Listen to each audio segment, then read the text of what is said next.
Tras una corta existencia, durante el Triásico, se inicia la fragmentación del supercontinente Pangea, dando lugar a Eurasia, Laurentia y Gondwana. Antártida, particularmente, se sitúa en posición subpolar. No obstante ello, durante el Jurásico temprano se registran, al sur de la Tierra Victoria, fósiles de coníferas y variedades de lechos arborescentes, tipo taiga siberiana. Rocas subvolcánicas y volcánicas básicas del Jurásico inferior, de aproximadamente 180 millones de años de edad, llamadas dolerites de Ferrar o supergrupo Ferrar, intruyen de forma subhorizontal a rocas sedimentarias más antiguas, permotriásicas, del supergrupo Beacon. Además, da lugar a amplias llanuras basálticas de varios de cientos de metros de espesor y decenas de miles de kilómetros cuadrados de superficie. Se interpreta estas rocas eruptivas como evidencia de procesos extensionales de la corteza terrestre ligados al desmembramiento de Gondwana y a la formación de una serie de rifts o depresiones tectónicas como la fosa de Bentley, aproximadamente 2.500 metros debajo del nivel del mar y parte del sistema de rift de Antártida Oriental. A la par de la formación de estas depresiones, se inicia una separación de unos cientos de kilómetros entre Antártida Oriental y Antártida Occidental, que continuará hasta el Cenozoico temprano. Simultáneamente, sobre la margen pacífica de Gondwana se produce la orogenia que dará lugar a los Antartandes. A partir de dicho momento, el territorio creatónico de Antártida Oriental, incluidos los montes transantárticos, ya no sufrirán cambios geológicos significativos y serán afectados únicamente por degradación exógena a partir de la erosión fluvial y glaciaria. A diferencia de lo que ocurre en Antártida Oriental, los procesos endógenos asociados a la orogenia y al relleno de cuencas sedimentarias se tornan especialmente activos en Antártida Occidental, conformada por la península antártica, junto con una serie de microplacas. Nos referimos a continuación particularmente a la historia geológica de la península antártica que arranca, como ya mencionamos, en el Permo-Triásico hace unos 250 millones de años atrás, como un margen tectónicamente activo de Gondwana vinculado a la acumulación de sedimentitas del grupo Trinity Península. Por sus posiciones en el margen pacífico de Gondwana, las historias geológicas de la península antártica y el sector sur de Sudamérica se hallan muy relacionadas.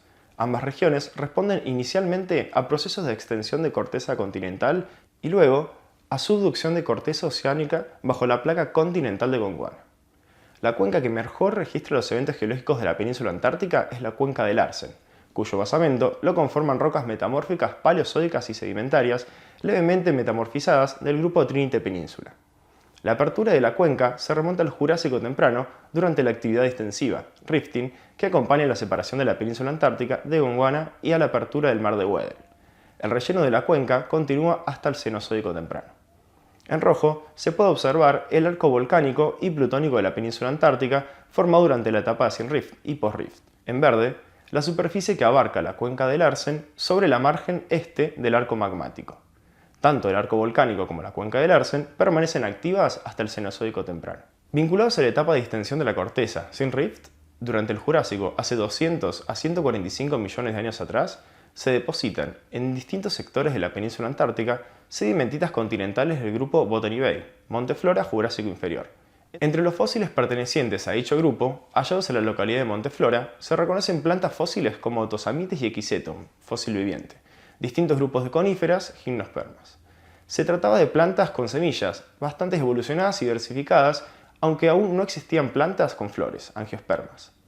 También, durante el Jurásico medio Cretácico inferior, se depositaron rocas volcánicas ácidas, como ignimbritas, pertenecientes al grupo volcánico Antarctic Peninsula y se inicia la actividad plutónica que da lugar al batolito de la península antártica.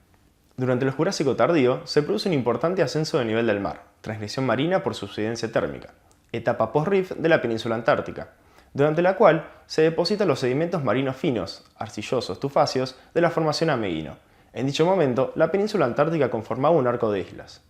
Vinculados al ambiente marino de aquel periodo de tiempo, se hallaron restos fósiles de peces marinos llamados teleostios, bivalvos y amonites, entre otros. Durante el Cretácico inferior, se acumularon sedimentos marinos profundos con formación de abanicos submarinos de alud continental, con una fosa oceánica muy estrecha. Si bien son raros, aparecen fósiles marinos, amonites bivalvos y microfósiles, como foraminíferos y diatomeas. Restos de troncos petrificados y material polínico denotan la proximidad de áreas emergidas, cubiertas por bosques. Se inicia la etapa compresiva de la península antártica con descenso topográfico del arco volcánico y mayor acopio de sedimentos clásticos y de cenizas volcánicas en sectores bajos, determinando así fases marinas regresivas. Durante el Cretácico tardío y hasta el Cenozoico temprano, continúa el ascenso de la península antártica. bajo un margen pacífico de subducción activa, con un importante aporte sedimentario al relleno marino de la cuenca del Larsen. Durante este intervalo de tiempo, el desmembramiento de Gondwana lleva un nuevo periodo talasocrático con solo un 18% de tierras emergidas, 10% menos que en la actualidad. La placa antártica va adquiriendo posición polar, similar a la actual, hasta el Cenozoico temprano.